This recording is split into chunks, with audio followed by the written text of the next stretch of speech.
Welcome back to my channel. तो हमारे channel में आपका स्वागत है और देखते हैं आज डिबेट किस मुद्दे पे होती है और किस नेता या किस प्रवक्ता के बीच कौन सी डिबेट होती है। चलिए शुरू करते हैं। चलो भाई देखो। मैं तो आपको ये बोला कि आप जैसे चैट जीपीटी करते हैं, मैंने भी देखा। हाँ।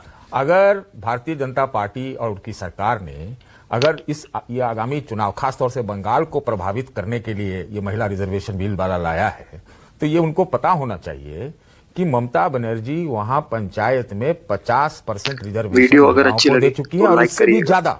क्या बात कर रहे हैं? 50% सरकारी नौकरियों में भी वो महिलाओं को दे चुकी है। और महिलाओं को कितने फ्रीबी बांटे, ये वाली बात इनको ये भी ध्यान में रखना चाहिए। अच्छा।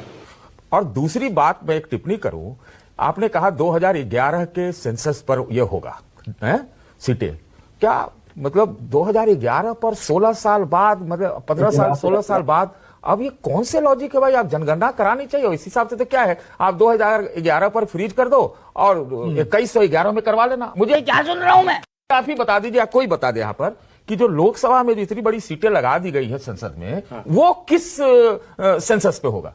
ये भी एक बहुत बड़ा प्रश्न है।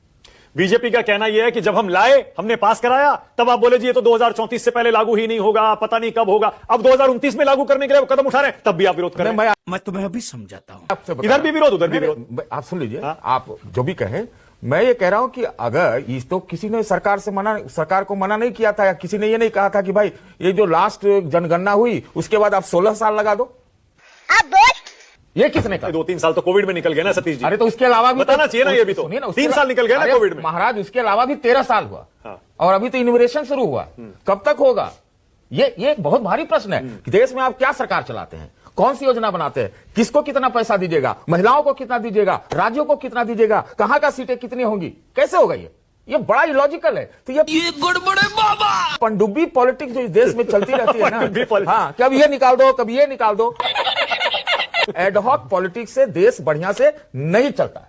अरे महिला रिजर्वेशन पर कितनी बार हर पार्टी को कटघरे में खड़ा किया जाता है कि भाई वादे करते हैं, लाते नहीं। आपको एक बार ला दिए तब विरोध, नहीं, अब जल्दी ला रहे हैं तब विरोध। क्या तकलीफ है? एक बात और बता दो, ममता बनर्जी उन नेताओं में से है जिसने यूनाइटेड फ्रंट की पार्टियों से लड़ाई मोल लिया था ये 33% रिजर्वेशन पर। विनोद जी मुझे याद है, बताइए। तो क्यों हो रहा है, या अचानक से क्यों हो रहा है कि आप बीजेपी वाले कांग्रेस वाले मिल तो नहीं गए? नहीं, सतीश जी आपने जो पॉइंट बताया वो वजह तो नहीं है क्या कि बंगाल में ऐसा लग रहा है कि महिलाओं का वोट ममता बनर्जी ले जा सकती है, क्योंकि उन्होंने महिलाओं के लिए बहुत कुछ किया है वहां पे। तो अब तो ऐसा तो नहीं। तो मैंने आपको तो बनाया ना, 50-50 100 तो इसी गिना दिया, नौकरी वाला भी, या 50% पंचायत में, और ऊपर से एक 150 रुपये, मतलब 5-7 हजार रुपया भी दे दी। इस बात ये लोग 10,000 रुपया भी नहीं दिए भाई बंगाल में।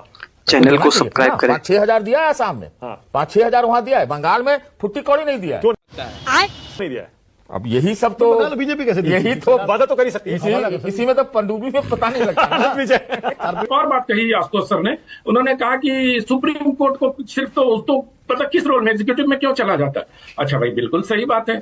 तमाम तरह के सुप्रीम कोर्ट ने मॉनिटरिंग के लिए एसआईटी गठित किया था। नरेंद्र मोदी के खिलाफ भी सुप्रीम कोर्ट ने एसआईटी गठित किया था, तब तो बड़ा अच्छा था एसआईटी, बेटा, है ना? तब एसआईटी के पास वो पावर था कि वो एग्जीक्यूटिव का हक अपने हाथ में ले ले, है ना? अरे 141, 32, इतने 132 सब अनुच्छेद में सुप्रीम कोर्ट को इस तरह के अधिकार दिए गए हैं। सुप्रीम कोर्ट कोई गैर कानूनी काम कर रहा है ऐसा मैं नहीं मानता हूं कि उसने अपने हद को पार किया है। सुप्रीम कोर्ट के ने जो भी निर्णय दिए सब संवैधानिक शक्तियों, जो संविधान द्वारा प्रदत्त शक्तियां हैं, उसके आधार पर ही सुप्रीम कोर्ट ने ये सारे निर्णय किए हैं। रही बात प्रोवोक होने की, तो मैं उस पर क्या कहूं, वो तो खैर अलग बात है। वो आशुतोष जी का अपना स्टैंड रहता है, उनका स्टैंड रहना भी चाहिए। और मतलब अतिवादी तो हैं ही, अतिवाद की तरफ चले ही जाते हैं, तो खैर उस पर कुछ कहने की आवश्यकता नहीं है, मुझे लगता है। अच्छा, मतलब आप कह रहे हैं जो आशुतोष हर्ष जी पर या आप पर या समाज के एक वर्ग पर या एक राजनीतिक वर्ग पर अतिवादी होने का आरोप लगाते हैं, वो खुद अतिवादी हैं, आप ये कह रहे हैं? नहीं, मुझ पर कभी नहीं लगाते। मुझ पर आशुतोष जी कभी किसी प्रकार का कोई आरोप नहीं लगाते हैं, और मुझे जो मतलब डांटते भी कम है अपेक्षाकृत, मुझे लगता है। तो क्या नाचो मैं? जितना डांटना था इन्होंने पहले डांट लिया, वो कोटा पूरा कर चुके हैं। तो मैं सिर्फ ये कह रहा हूं कि अगर हम अगर हम तर्क के बिंदुओं पर आए मानक जी, तो मुझे नहीं लगता कि सुप्रीम कोर्ट की वजह से कोई प्रोवोक हो रहा है या चुनाव आयोग की वजह से कोई प्रोवोक हो रहा है। बिहार में भी तो एसआईआर हुआ ना, कोई दिक्कत हुई क्या? तमिलनाडु में भी तो एसआईआर हुआ, इतने ही समय में एसआईआर हुआ। और जो ये जुडिशियल ऑफिसर्स की बात की गई है ना, ये ज्ञानेश कुमार का दिमाग नहीं है सर, ये ममता बनर्जी की याचिका थी। है ना। ममता बनर्जी की याचिका पर याद करिए, जब वो सुप्रीम कोर्ट में आई थी और उन्होंने बहस किया था, तब उनकी तरफ से ये कहा गया था कि हम 800 व्यक्ति उपलब्ध नहीं करा सकते, कोई और वैकल्पिक व्यवस्था की जानी चाहिए। अच्छा, तो हमें लगता है कि अगर जब हम कोई किसी प्रकार की टिप्पणी करते हैं तो देखते रहिएगा समग्रता आगे के जवाब साथ क्या अगर उस पर मिलेगा। टिप्पणी करेंगे तो एक होलिस्टिक व्यू भी आएगा और होलिस्टिक अप्रोच के साथ वो टिप्पणी की होगी। दूसरी बात, बहुत कहा जा रहा है कि ये महिलाओं का आरक्षण जो है, महिलाओं का आरक्षण जो दिया जा रहा है और स्पेशल सेशन कन्वीन हो रहा है, ये सब चुनाव के लिए किया जा रहा है। अरे इतने सालों से महिलाओं को नहीं मिला, मिल जाने दीजिए। थोड़ा पनडुब्बी पॉलिटिक्स करके ही मिल रहा है तो मिल जाने दीजिए। कम से कम महिलाओं को कोई संसद में परकटी तो नहीं कह रहा ना। क्या बोला तूने? कम से कम संसद में कोई बड़ी बिंदी वाली तो नहीं कह रहा ना। ये हिम्मत तो किसी सांसद में, दुस्साहस नहीं है ना महिलाओं को कहने का।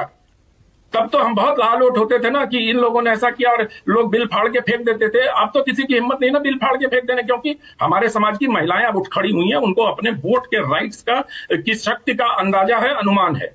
और अगर कोई राजनीतिक दल इस अनुमान को भुनाने का प्रयास करता है तो इसको पनडुब्बी पॉलिटिक्स नहीं कहा जाता, इसको पॉलिटिक्स कहा जाता है ना। पनडुब्बी टिप्पणियों के आधार पर हम पॉलिटिक्स का आकलन नहीं कर सकते हमारे जी।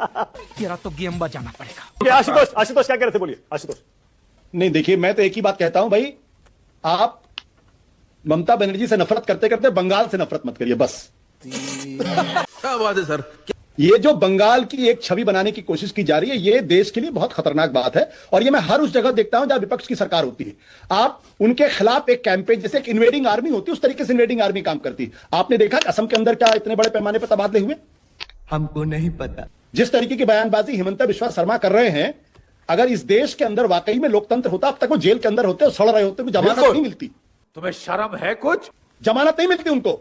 लेकिन वहां हमारे चुनाव आयोग को ना तो दिखाई पड़ता है, ना सुप्रीम कोर्ट उसका संज्ञान लेता है।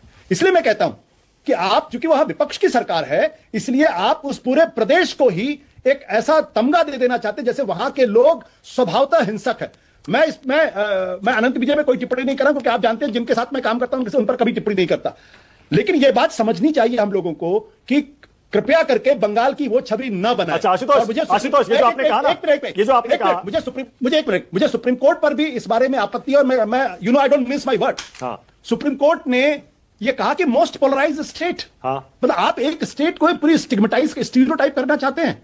मैं सुप्रीम कोर्ट का सम्मान करता हूं। आशुतोष एक सेकंड यही सुनिए, मैं ये कह रहा हूं, अगर सुप्रीम कोर्ट ने यही टिप्पणी उत्तर प्रदेश में की होती तो आप उसी सुप्रीम कोर्ट की टिप्पणी को कोट कर रहे होते इस डिबेट में, और ये बोल रहे होते, ये देखिए सुप्रीम कोर्ट तक ने मान लिया कि यूपी का आपने क्या हाल कर दिया है। अब बंगाल पर वो सुप्रीम कोर्ट बोल रहा है तो आप कह रहे सुप्रीम कोर्ट गलत है। अभी बता है भाई। Let me tell you one thing. यहां पे उन्होंने कहा है कि it is the most polarised state. आप बताइए यूपी के बारे में कौन सी टिप्पणी सुप्रीम कोर्ट ने की है? यूपी के बारे में जो टिप्पणी की है, एक मिनट, जब बुलडोजर राज का समय चल रहा था तब उन्होंने क्या कहा था? उन्होंने योगी आदित्यनाथ की सरकार पर टिप्पणी की थी कि यह पुलिस स्टेट में कन्वर्ट कर रहे हैं आप। उन्होंने यह नहीं कहा कि UP has become a police state. तो ये जो गवर्नमेंट और सरकार के, गवर्नमेंट और प्रदेश के बारे में फर्क करना में सीखना पड़ेगा। अच्छा, दूसरा आशुतोष एक चीज और कह रहा हूं मैं। आपने अभी थोड़ी देर पहले कहा कि भाई ममता से नफरत करते करते बंगाल से नफरत मत करिए। थोड़ा सुना सुना सा लगता है मुझे। हाँ बिल्कुल सुना सुना सा लगता है। एग्जैक्टली सुना सुना सा लगता है। और मैं चाहता था कि आप इसको टिप्पणी करें। आशुतोष, ये मैं सुनता आ रहा हूं पिछले 5 साल 10 सालों से, 11 साल से। तब जब ये बीजेपी वाले कहते हैं बीजेपी मोदी से नफरत करते करते देश से नफरत मत करिए। मैंने जानबूझ के इस शब्द का इस्तेमाल किया क्योंकि हो ये रहा है कि ये जो प्लेबुक है, ये प्लेबुक दरअसल बीजेपी का प्लेबुक है। जब वो कर्नाटक में जाएंगे तो कर्नाटक को ऐसा पेंट करने की कोशिश करेंगे, जब वो उत्तर प्रदेश के अंदर जाएंगे वहां समाजवादी पार्टी को उस तरीके से पेंट करने की कोशिश करेंगे। अरे भाई, तो धोती खोल रहा है। चुनाव लड़ रहे हैं, कोई युद्ध थोड़ी लड़ रहे हैं। कोई युद्ध, अगर युद्ध लड़ रहे हैं तो बता दीजिए। अच्छा ठीक है, ओके एक सेकंड। हर्षवर्धन जी, उसके बाद विनोद जी। हर्षवर्धन जी बोलिए, हर्ष जी बोलिए, आपकी बारी। नहीं, एक तो ये कि मुझे बड़ा आज ये जानकर अच्छा लगा, लेकिन बुरा भी लगा। आशुतोष जी कह रहे हैं जो जिनके साथ में काम कर लेता हूं उन पर मैं टिप्पणी नहीं करता हूं। आगे स्वाद तो ठीक है अनंत जी, तो अधिकार को क्यों छीनना चाहते हैं आप भाई? नहीं, मैं आगे बता रहा हूं ना सर। वैसे ठीक है, हमने साथ में काम नहीं किया था, लेकिन हम लोग एक नेटवर्क में साथ में थे, तो ठीक है, वो हमारा साथ में काम नहीं था, लेकिन वो हटा देते हैं। मूल मसला ये है कि आशुतोष जी कितने नेता हो गए, साथ में काम किया है तो राघव चड्ढा वाले टिप्पणी नहीं करेंगे। मतलब आप जरा सोचिए कहां कहां गुंजाइश बची रहे, बनी रहे। खैर, इससे इतर क्या हो गया है हम लोगों को? हम लोग इतनी देर से उस राज्य में जहां आरजी कार और संदेश खाली हुआ, वहां महिलाओं के लिए बता रहे हैं कि योजना आ गई है। वाह, क्या एक्टिंग कर रहा है। हद तो हो गया है भाई। जिस राज्य में महिलाओं की इज्जत की कोई सुरक्षा नहीं, जिस राज्य में एक गुंडा आता है और कहता है, वहां का मंत्री बोल देता है, यार तो मुस्लिम बहुल इलाके में था, तो मुसलमानों का तो ऐसे ही होता है। ताजे मुल गुंडा याद है कि नहीं याद? कमाल हो गया भाई। और जिस राज्य में सचमुच जिस राज्य को इस तरह से कर दिया गया, राज्य के लोगों के ऊपर कोई टिप्पणी नहीं हो रही है। जो सुप्रीम कोर्ट ने भी कहा वो पॉलिटिकल कल्चर के ऊपर कहा है। गलत तरीके से गलत टिप्पणी को स्थापित करने की कोशिश करना यह खतरनाक है। जोक मारा। और जहां तक रही ममता बनर्जी की बात, तो उनको इसी उम्मीद से 2011 में वहां की जनता लेकर आई थी, लेकिन हुआ क्या, सब उल्टा हो गया। आज वहां 4,500 उद्योग धंधे बंद हो गए, अपनी दुकान समेट के चले गए। मैंने किसी को चिंता करते नहीं सुना भाई। इस देश के जो प्रगतिवादी विकासशील लोग हैं वो बात ही नहीं कर रहे कि बंगाल से कहां चले गए सब। ओके, जल्दी से आशुतोष, 30 सेकंड। भाई पिछले 10 सालों के अंदर इस देश के अंदर 20,000 के कम से कम 10,000 से ज्यादा स्कूल बंद हुए हैं। इसकी कोई चिंता कर रहा है क्या? नरेंद्र मोदी जी जिम्मेदारी लेंगे इसकी? नहीं। ड्रॉप आउट रेट्स बढ़े हैं, इसकी कोई जिम्मेदारी लेगा क्या? इस पे भी बात करो ना। तो बंगाल में है इसलिए आप बंगाल को बदनाम करेंगे। हम अगर बोल देंगे तो बोलेंगे आप हिंदुस्तान को बदनाम कर रहे हैं। गजब बेइज्जती है। वीडियो अगर आपको पसंद आई हो तो जरूर लाइक करिएगा, और आप अगर हमारे चैनल पे नए हैं तो हमारे चैनल को सब्सक्राइब करें, लाइक करें, शेयर करें। मिलते हैं अगली वीडियो में। Thank you.